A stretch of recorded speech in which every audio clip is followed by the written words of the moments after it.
MeloCat's expert chat. Upgrade your cat's lifestyle. All right, everyone, welcome to another episode. So today we have Gillian. Thank you so much, Gillian, for being with us. Thank you so much for having me.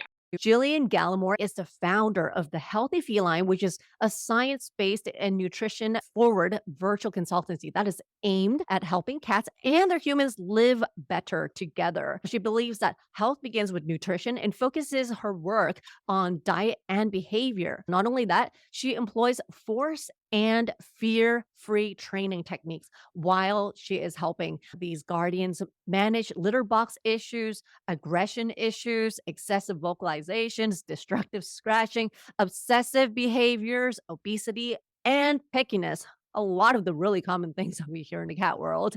Not only that, she has worked and volunteered in cat rescues for over a decade, and she has spent much of her career rehabilitating under-socialized cats around Toronto in Canada. Woo, Canadians! And she has been working with rescue groups and shelters. She has rehomed about 1,000 cats, dogs, rabbits, and birds, and some reptiles. She lives with 2 cats, a greyhound, and a husband who are all the loves of her life. Thank you so much, Gillian, for being with us once again. Are you ready? I'm ready. And I'm excited. Awesome. In some of my previous episodes, I have talked about some things that cats are to eat, not to eat, but we only touched on it. And then some other ones about behavioral issues. But some things may or may not overlap, but everyone has a different take on it. Shall we go right into the questions? Let's do it. Okay, let's do it. So first thing, let's start with something that's a little bit broader. Now, when we buy cat food, what are some of the things that we should be looking for? Should we start with the most common ones, say kibbles? This is a really great question. I think it's very common for new owners or guardians who have had cats for decades. It's really hard. How do you choose? You go into a store and there's so many options. How do you choose? My number one with cats is moisture. That's what I prefer. If we can get moisture into our cats through their food, then we're doing good. So that could be wet food, that could be cooked food, that could be raw food. That is my ideal situation. Alternatively, if we wanted to go kibble, if that was a more convenient option for the guardian, that's good too. And we can put in water in other ways. I will say that kibble is only 10% moisture. That's very low, give or take 10%. Whereas with canned food or the cooked food or the raw food, it's more like 80% moisture. So it's really dehydrated that kibble. And we need water in order to process our food. So it's called hydrolysis. Our body, in order to even digest and use what we've been eating, needs water in order to do that. So if the water's not in the food, where is it coming from? So it's the body has to draw that water from itself. Therefore, cats are usually in a chronic state of dehydration. So that's why I try and stay away from kibble if I can. There's definitely a role for kibble, but definitely my preference is something moisture-based with that closer to the 80% moisture level. Yeah, actually, here a lot of people try to put water in the wet food, but then it's kind of hit or miss depending on how finicky the cats are because when the water reaches a certain level, then they just don't want to eat it anymore. You talked about kibbles and talked about wet food. I know there's some things that we have to pay attention in each of these, but how about let's do a general question that works for both of them, which is food labeling. Is there something that we can pay attention to? Because frankly, there's a lot of things that we don't understand that we don't even know how to make sense of, not just in the pet food world, but in the human world. But of course, we've been used to food labeling a lot longer in the human world than it is in the cat world. Is there something that you can teach us cat parents? How do we make sense of all that mumbo jumbo? It's very confusing. Yeah, it is very confusing. In terms of brands and looking at the label, I know a very common tactic is to look for protein in the first 3 ingredients, Mm, and that has a lot of value in it. mm, However, when you see the words like meal or byproduct, that means that protein has been dehydrated so much that it's a meal. And that means most of your protein is going to be coming from that particular ingredient. So even if, let's say, soy meal is the 4th or 5th list in the ingredients, most of your protein is going to come from that, depending on what the other ingredients are. So you have to look at the ingredient list as a whole. Mm, When you get farther down the list, those are only coming up in your food in very small portions. right. So it gets not as relevant. But when Mm, you're looking at the top 3, 5, 8 ingredients, if you're seeing the words meal and then attached to something that has protein in it, it's usually your highest source of protein. So cats are obligate carnivores. They need to get their proteins from animal sources. They actually also need to get most of their nutrients from animal sources. So when we're talking about, we'll use the example again of soy protein, of soy meal. That's not an animal source. And when that particular food, most of the protein is coming from that particular ingredient, then we're going to run into some issues. We'll talk about it a little bit later on, but that's a big source of an allergy as well. The cat's body is not necessarily well designed to digest something like that. So if you have something like, let's say your first ingredient is whole chicken, awesome. Second ingredient is soy meal. Even though the first ingredient is chicken, which is great, it's not going to be your main source of protein because that's going to be that that high moisture content versus the meal, which is going to be very reduced down to its powder basically, and that's going to be your main source of protein, not that whole chicken. Does that make sense? If I'm still trying to wrap my head around it, I guess instinctively we would think that if it's in the human world, I would think that the first ingredient would have the majority of the stuff, or at least more than the second ingredient, correct? But in this case, it may not be, right? Let's say you have a cup of sugar and a cup of carrots. So you have the same amount. So they would be listed in the ingredient list very similarly. Let's say a little bit less carrots. So first it's sugar, and then we have carrots, and then we have other things. So the amount still more. So when you have that first ingredient, that's still going to be the most prevalent ingredient. But what sort of nutritional value is in a cup of sugar versus in a cup or slash a little bit less of a cup of carrots? You're going to get more out of your carrots. This is, of course, not a very good example for cats, more of a Right. great example for humans because we eat sugar, eat carrots, and all of that. But I hope that illustrates how it can still be high up on the list, but Mm. not be as nutritionally dense and the most efficient way to get protein into our cats. I get it. I get it. In Hong Kong, you always see bread that is labeled as being nutritious and they call it wheat bread, but they don't call it whole wheat bread. But when you look at the ingredients, the first ingredient is white flour, and then the second ingredient is some sort of bran or some sort of wholemeal flour. But then I'm like, wait, no, obviously the fiber is not coming from the first ingredient, it's coming from the second. But then it tells you you're not getting that much fiber. So it's like that. It's in a way trying to let us know that it is healthier than it really is. Where in that example that you said, it seems like people are duped into thinking that the stuff are coming from the first ingredient, but there's nothing else that's offered in that first one. So you shift to the second one or the third one. Yeah, it's a really great point because a lot of the times this is where marketing comes in. So you Mm, have this like ingredient, chicken's the first ingredient, or chicken and salmon, or whatnot. And then you actually read the ingredient list, and there might be chicken on the first ingredient, but it's not going to be making up the majority of that protein content, for example. mm. I know I'm talking a lot about protein here. A lot of brands label their food as chicken and salmon, but then the salmon is so far down the list. So this is where marketing plays a huge role in bags, in labeling bags. Oh, definitely. So have to do our due diligence. Sometimes just have to use your common sense because the composition will give you some additional information as well. No matter how beautifully it's stated in the front, I don't know, the front of the package, but still have to make sure everything adds up. Is that correct? Yeah, and this is a really great point in that. So what do we do with this information? So I look at a bag of food and I see meal. The concept of meal or byproducts, it's not necessarily a bad thing. It's about your trust in the brand, in the price. I find that price really does normally equal quality. So if we're really down in the basement levels, then we're probably not putting a lot of good nutrition into our cats. But honestly, the best source of feedback is your cat's litter box. So if your cat is pooping a lot, big, voluminous poops, odorous poops, then we have to start looking at nutrition. We have to start looking at the bag, that labeling to see, okay, maybe that is a big factor here. So let's try and find a different brand of food, perhaps if our cat is open to it, of course.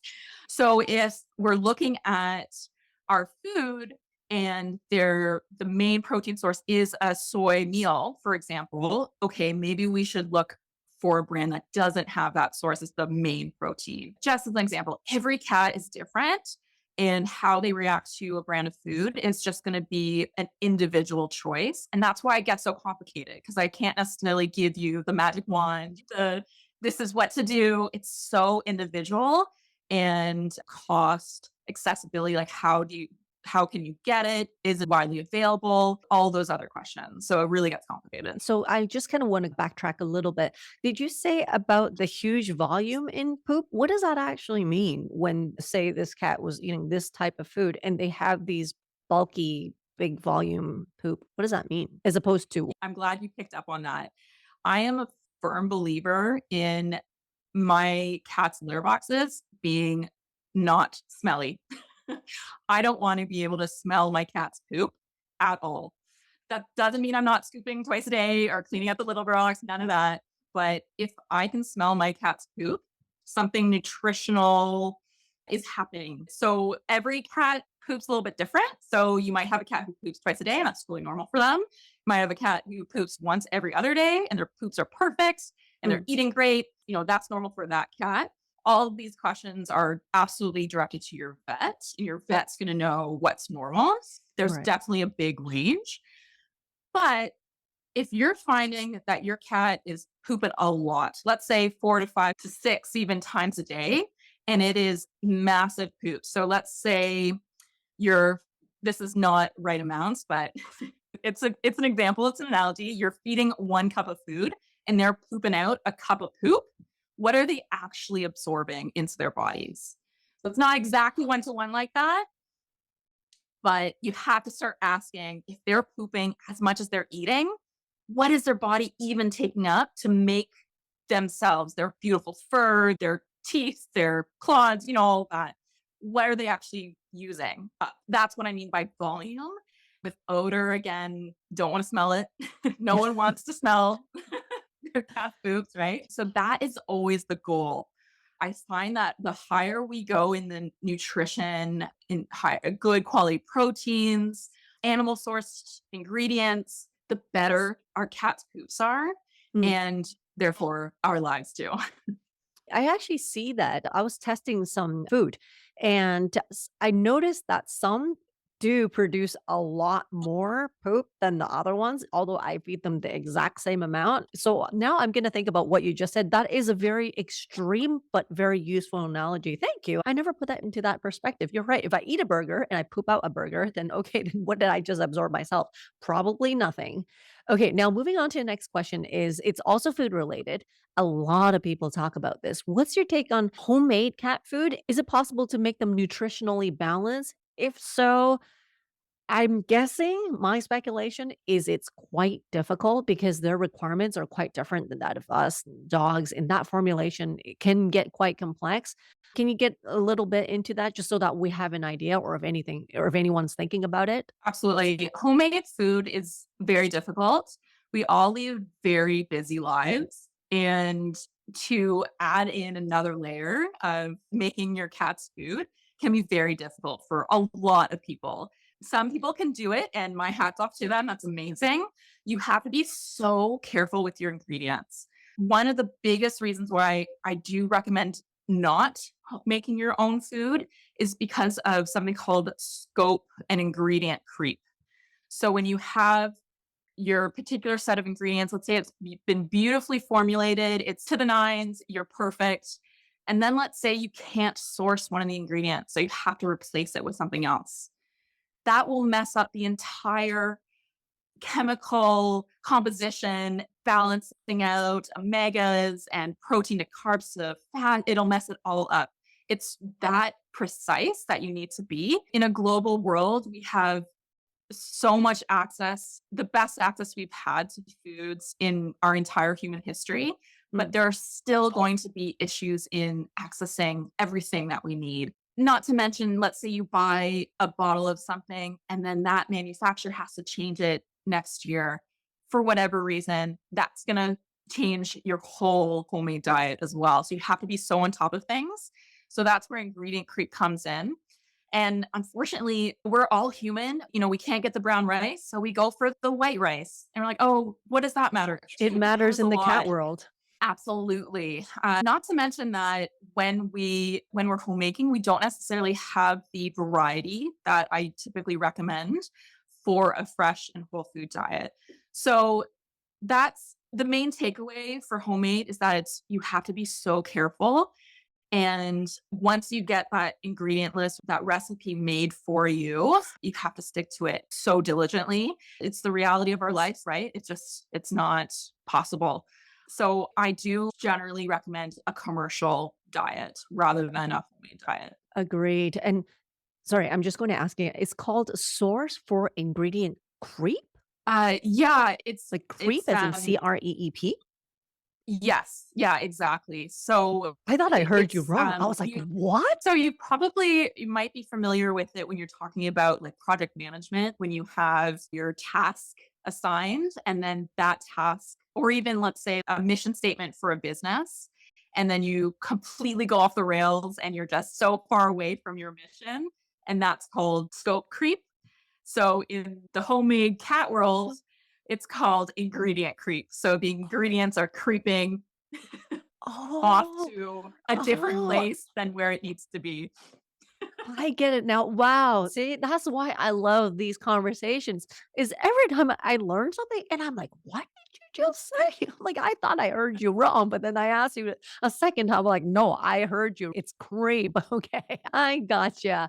Wow. So yeah, it's true. They even have a saying in that in Cantonese. It's called 一指錯滿盤皆落索. It means once you've made one bad decision, the whole thing collapse. You just rig the whole entire scale. It's like that, right? Because it's not like a chemistry lab that we're working in that you can isolate each of these sources of everything because each of these food ingredients, fortunately, in this case, unfortunately, it comes with a combination of all other things that come with that food itself. Once you change that, unfortunately, all the other stuff changes and you have to account for that.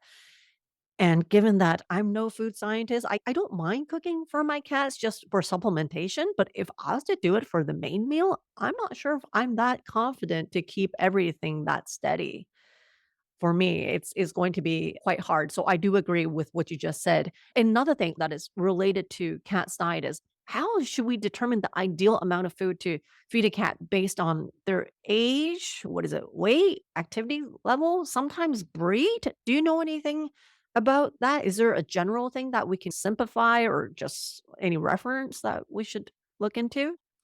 Yeah, I would recommend getting a scale Mm. first off to weigh your food.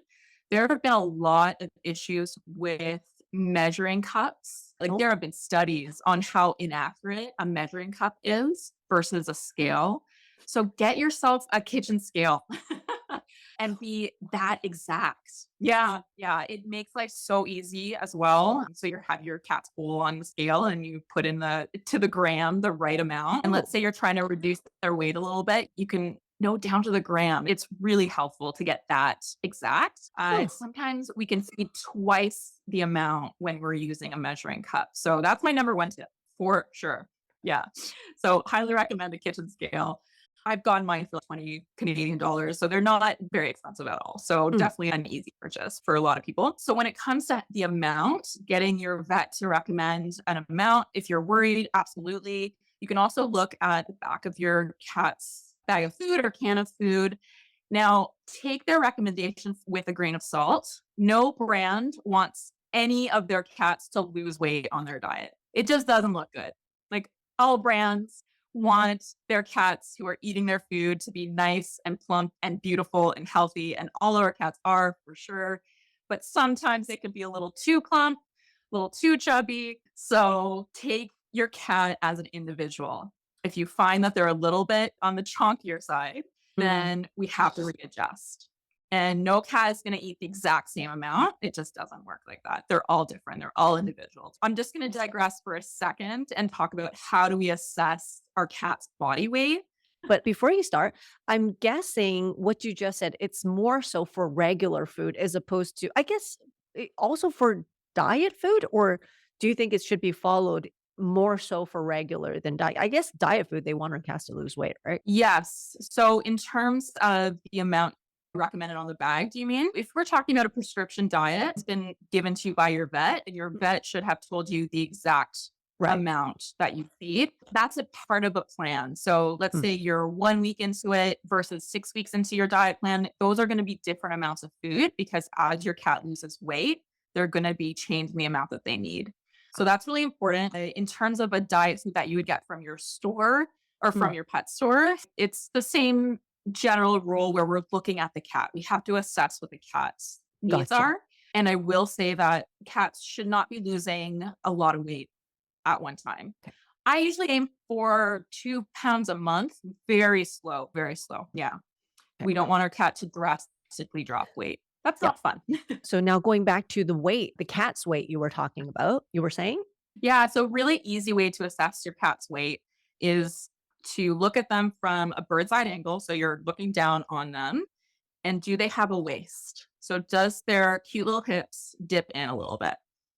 And if they do, great. That's a very easy way to tell. Now, if they look more like a Tootsie Roll where they're kind of out at their waist and then they go into their little like Tootsie Roll ends at the head and the tail, then we're a little chonky. Mhm.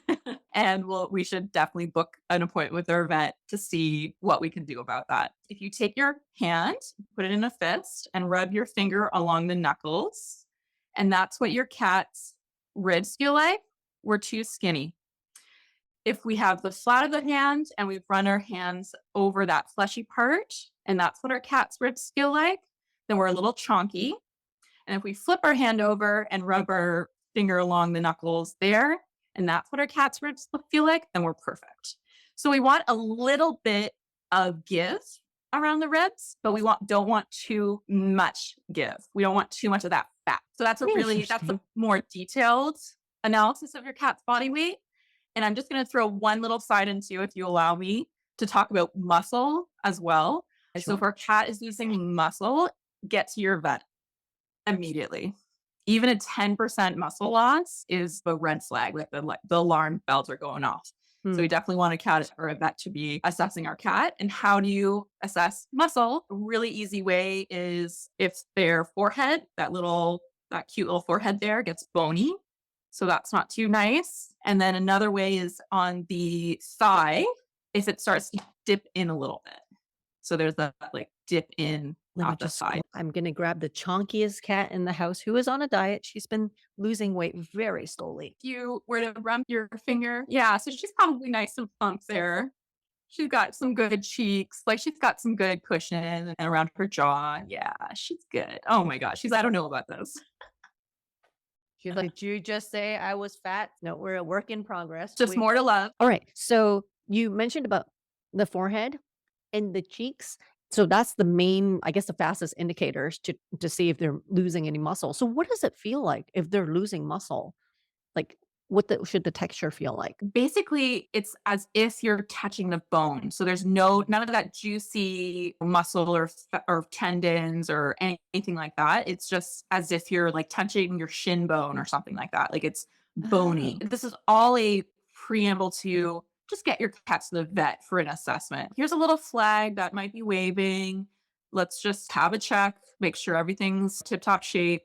And it's just one of those signs, right? Because we see our cats every day. We don't yeah. necessarily see, if they're feeling out of the weather, or it can be so gradual because cats are so good at hiding when they're not feeling so hot. So some of these sort of, okay, my cat's looking a little bony, or like, why can't I see every single vertebrae and their hips are sticking out? Let's get them to the vet. So it's just one of those flag things. Yeah. Oh, wow. Sage advice. Thank you. The only one that I know before was checking for hydration is pinching the nape and see if it bounces back in time. But now I know other ones. Oh, that is so cool. Another thing is we talked a little bit about it is the prescription diet is, of course, those are given by the vet is for certain conditions. I would expect the same just generally for other stuff like diabetes or kidney, liver disease. It's probably not a good idea to do it ourselves. It's always good to follow the vet, right? Yes, absolutely. You want to go to the vet. You want to have that conversation with them. Where it gets a little tricky is, let's say your cat doesn't want to eat the kidney diet. They say no thank you to the diabetic management diet or the metabolic, and that's where it gets really tricky and where we have to go back to the vet and ask them, what are our other options? Is it a different texture that we need? Is it more water, less water, temperature of the food, how it's being presented to the cat? There's so many potential avenues to question, and that's where we need to talk to your vet or nutritionist. I'm happy to always talk to anyone about those sorts of things. Mm. But when it comes to the ingredients of those special diets, absolutely, you want to go to a vet or even better, a vet nutritionist. And those exist too. And they're wonderful to have in your pocket. Oh, absolutely. Not something that I want to self-diagnose or just DIY. I would DIY a cat tree, but I would never DIY that. Another thing is something that I see a lot of people doing is table scraps. I know people do it with dogs and they start doing it with cats. Can you tell us maybe just some words of wisdom in terms of giving our cats table scraps? What's your view? What do you think? Yeah, it can really mess up with the balance of the food that we're feeding. So it can, let's say we're having some turkey dinner and we're giving some to our cat. That means that they're getting more of something that might mess up the balance of the other minerals and nutrients and vitamins that we are giving them into their food. That's number one. Number two, our food is usually spiced, high in fats, high in sodium. And these are high in salt. So these can lead to problems in our cats that are tenth of our size. So they're usually about 10 pounds. We're usually not 10 pounds. So that all those ingredients are magnified in a cat of that size. So we need to be really careful about that. I'm not opposed to giving our cats treats at all. I think that's wonderful. If let's say you have a family member who just cannot not give their table scraps. I know that's very common. You have a grandparent who really likes to spoil their grand cat. Whatever the situation is, I like to give them a little baggie of approved treats in the amount that is approved by me. And that's what they can give the cat. So that you've given the approval of this baggie of treats, and then that's what the grandparent or whomever can give. So that's sort of how I get around that. That's so true. Because a lot of times we're thinking about it from the human perspective. It's like, yeah, it's just that little bit. I'm like, well, if you're 100 pounds, but then this little guy here is like 5. So if anything, it's 20 times, right? Because I don't feed my cats table scraps, but it is true. Like, I never thought about it in that way. Now it makes me think when I drop my food, I have to be extra, extra careful that they don't pick it up because what I thought maybe a crumb can probably mean the whole world to them. We touched about this earlier. It's about hydration, right? When you said it's more preferable to give wet food because of the hydration factor. And whereas kibbles, generally, it's about 10% or less of hydration. Now, for me, I try to sneakishly put water in their wet food. Is there any other tips or any ways that we can sneakishly get our cats to have more hydration in their food or maybe get them to even drink more water overall? Whatever we can do to just get their hydration to go up. Do you have any pro tips on that one? Yeah, it's really tough. Cats comes from a desert species, right? They have a very low thirst drive. They really do not want to drink. They wait till I think the number is 8% dehydrated before they even will think about drinking. So it's very low. With getting water into their food, that's amazing. Having them eat while being hydrated is ideal, absolutely. Adding water to your kibble, adding water to your wet food, getting that 80% moisture content diet, like in wet food and cooked food and raw food. Alternatively, a water fountain is really nice that generates a constant flow and stream. And so it's less likely in the cat's mind to be contaminated. So they're more likely to drink it. Not all cats, of course, but it's worth a shot. They're not too expensive. So that might be a really interesting thing to try out. And honestly, if your cat is drinking from your water glass, just leave your water glasses out. Why not? Lean into what your cat is saying that it wants. And let's say it's drinking from your water glass and you have a couple around the house for your cat. A lot of times it's because we refresh the water most often in our own Mm. than in their own bowls. Sometimes it's because it's in a different place. And especially if we're talking about a multi-cat household, access to something like water plays a big role in whether they're actually drinking. So there's a lot of different factors there, but if we lean into what they're already doing and making more or have them have more options in that regard, it can be really helpful. Yeah, I completely agree. You have no idea how many times I went back and forth between fountain containers. As you mentioned, all cats are different. Everybody has a different formula, but I guess to try it, it doesn't hurt to try all the different stuff. I made a really long video before on how to clean up the water fountain because a lot of people just do a surface cleaning without breaking the pump open just to find mildew inside. And that was really yucky. And yes, for us, I learned that just having different containers of different shapes and sizes, of different texture, material, whatever positions in the house, it got them to drink water more. The more I put out, the more I replenish. You're completely right. The more I replenish, the more they drink. And another thing is going back to food just a little bit. When you talked about the different food, commercial, kibbles, homemade, raw, what was it? What are some of the common food allergens for cats? That is one of the number one things talked about in my community or even just in Hong Kong or even in Canada is that people are trying to find out what is it that's a common allergen and what does it do to their cat and how can they find out?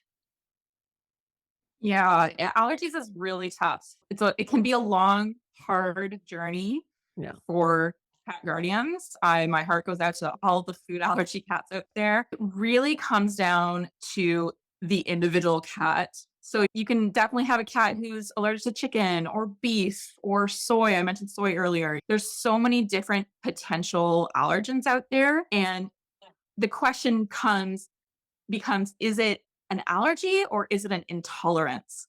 So a lot of times cats just they aren't able to digest plant sourced proteins. And so they're just not good at it. Their body isn't good at it. It's just how they were built as obligate carnivores.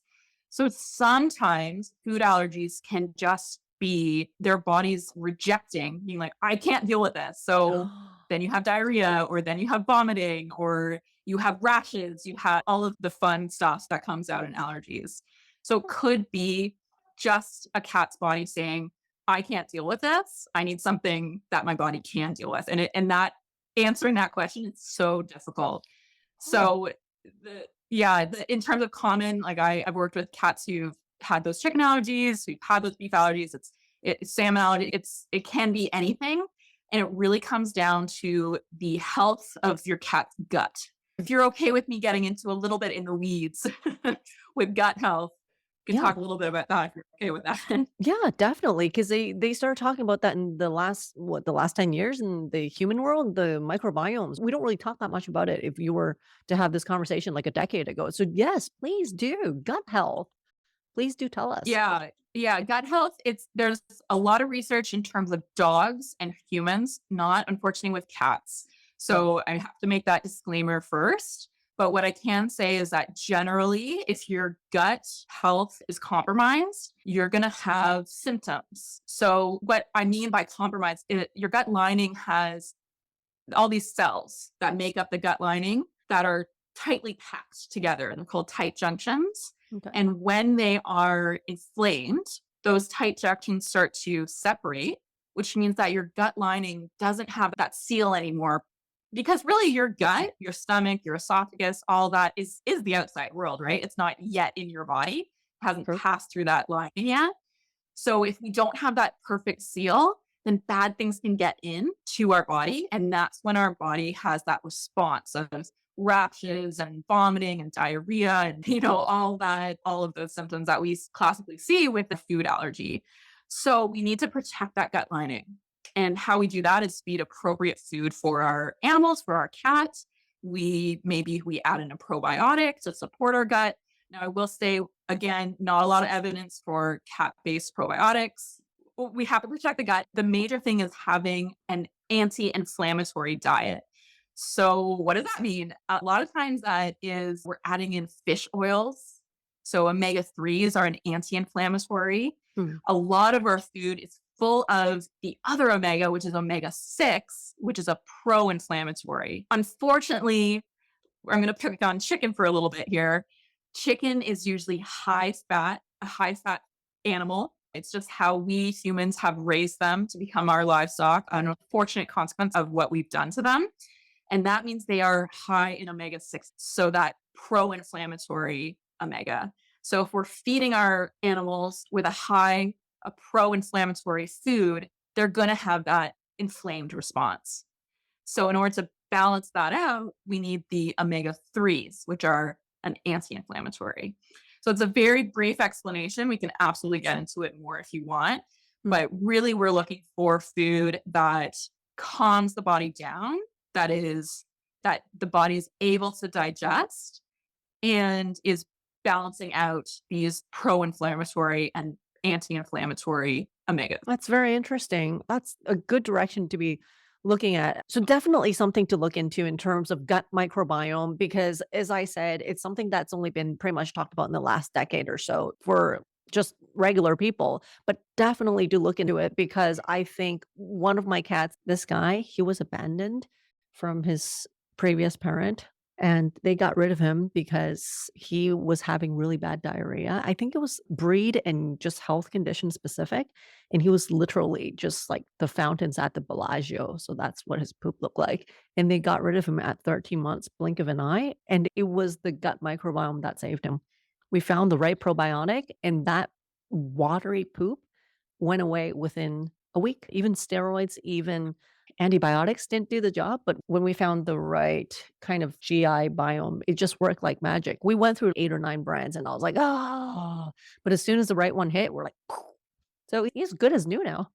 So I completely agree. Do look into it. And it doesn't hurt. When was the last time somebody suffered from having some sort of probiotics immensely? And unless they have a special condition, but for the most part, I don't think it's something that really kills us. At the most, it would be a waste of money and a Yeah. waste of time. That's an important factor, absolutely. Yeah. But sometimes you just got to try things. And that's why it's such a struggle, why it's such a journey when you have these issues. And that's my heart goes out to all of the allergy cats out there. But don't give up. We are the living proof that this stuff could be fixed. Can it be an easy journey? Yes. But can it be fixed? I'm guessing eventually, yes. But everyone's different. But for us, we eventually found the solution. Woohoo.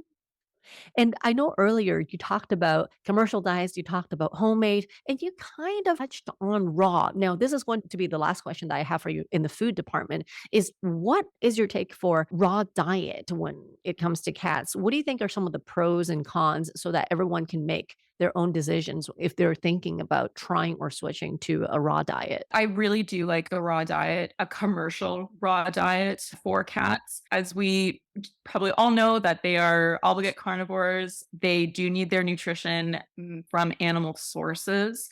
And that's where a raw food diet comes in handy. So we've talked about gut health already. So a lot of times these raw food diets, because they're processed in such a minimal amount, you're getting the good bacteria. You're getting bad bacteria as well because we're living in a world, right? In our air, we have good and bad and medium and neutral bacteria. It's all around us. Right. The issue with a sterile food, like potentially a kibble brand, is it doesn't have that good bacteria. So when we have a compromised gut, we're not introducing that good bacteria, we sometimes have problems. So that's another really great reason to go with raw food. It's not for everyone. And it's not for every cat. It's one of those things that you have to make sure that it's right for you. A lot of people are worried about sanitation and keeping everything clean. That's one of the main reasons that I hear why people wouldn't go for raw food. So there's a lot of logistics that can solve those problems. One, if you're a household who has meat, you treat it as if you're cooking meat for yourself. So you're washing all surfaces, your hands, every bowl after every meal. You're not letting the food sit. So common sense practices. In terms of whether your cat can lick your face after they've eaten, I mean, I wouldn't let my cat lick my face if they've just eaten kibble or anything really. So that's my preference, not something that I would let them do regardless. And then once they've groomed themselves a little bit, then sure, lick my face if you want. That's fine. It's more common sense in terms of sanitation. When it comes to the food and it being safe for your cat, that is where you want to do your due diligence in terms of selecting a brand that you're comfortable with. So in Canada and the States, we have something called HACCP, HACCP, Mm. and that comes from the human food industry where they're testing for parasites, they're testing for bacteria, they're doing all of this really great third party healthy practice. And that's the sort of brands that I look for in a raw food diet. I like when protein to fat ratio is about 2 to 1. There are other sort of things I look for in terms of choosing a brand, but definitely safe practices in terms of how they're making the food, how they're storing the food, how they're delivering the food. That's all high up on my list. So that's definitely an important part of it. In terms of other benefits, in terms of the health of your cat, healthy coat, healthy skin, any sort of goopy eyes goes away, any sort of anal gland issues goes away, digestive issues, they start to really enjoy their food more. So you might get a bit more of food obsession. So they might be interested in your own food a little bit more, which is very interesting. I would love to do a research project on, is it food obsession or have we unlocked the taste buds of cats by feeding them a raw food diet? I would love to do a study on that. So there's a lot of healthy benefits. In terms of teeth health as well, the food doesn't stick in the mouth. It goes right down the gullet. So it doesn't stick in the gums, creating a food for bacteria in your gum line. So you're less likely to have dental issues. Now, there's some other sort of caveats with that. We do still want to be doing all of our teeth brushing if we can and tooth health and all of that. But one of the things that can be really beneficial is that it goes straight down the gullet, doesn't sit in the mouth, creating that source of food for the bacteria. So I love raw food for cats. I really do. There is always a place for cooked diets and kibble and canned and everything. And I think at this point, I'm a broken record. Every cat is individual. Every household is individual. You have to do what's right for yourself. And if you were in the market, or if you're kind of like, oh, maybe I'll dip my toes into raw food, how I would start that transition is I would get my cat on wet food first, and then I would start trying raw. The textures are very similar.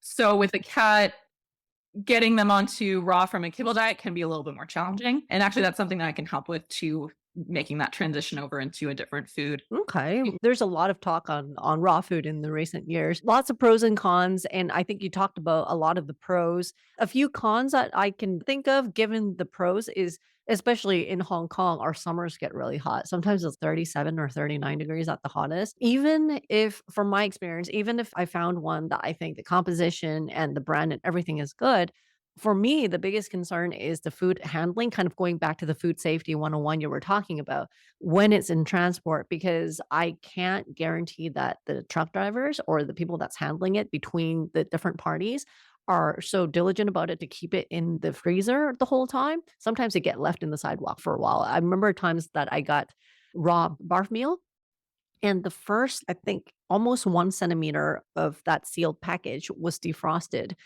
And I was like, "Oh my gosh." So it scares me. I guess it's less of a problem in some countries when it's not hot like that, but that was the first thing that came to mind. And I guess second is cost, because for here in Hong Kong, raw food can be quite expensive. Is that the same where you are in Canada? So we could feed a cat. Generally, a cat gets about a quarter pound a day. Again, that's probably a little too much for most cats. I have costed it out to about $2 a day. And that is cheaper than a canned diet here in Canada, where you're probably spending about $4 to $5 a day. So there is a way to do it cost effective. Really, near bulk you buy, the better. But then you're talking about freezer space as well. So there's That too. definitely some things one has to think about when they're buying in bulk. Yeah. But you can really get your costs down if you do that. If there is a great brand of food that does dog food that has those big, like 2 pound patties and 4 pound tins and whatever, not tins, but packages, then you can really get your costs down in that way. You're still feeding a great diet. In Wow. terms of your point with delivering food, if I found my raw food that defrosted, I would complain to the company immediately. That is awful. I would Yeah. not feed that. It scares really me. scary. That was my biggest hesitation when we tried raw food, and I was like, "Oh, geez." And of course, I guess our weather here has to do with it, because come on, summers with 37 to 39 Celsius, that's pretty darn hot. So I guess everybody just have to, depending on where you are, depending on what companies you work with, you just have to pick the best of, hopefully the best of both worlds, if that exists. Yeah. So that's all the questions that I have for you in terms of the food department. However, we do have a second part to this, which we talked about in the beginning, is the behavior. There goes my cat flying, is about the behavioral aspect of things. So we'll invite you back for the second part where we're going to talk about all things cat behavior related. So we'll see you in the second episode. Yes. See you there. Yeah, we'll see you then. So that is Gillian Gallimore, and this is me, MeloCat. We'll see you in the next episode. Later.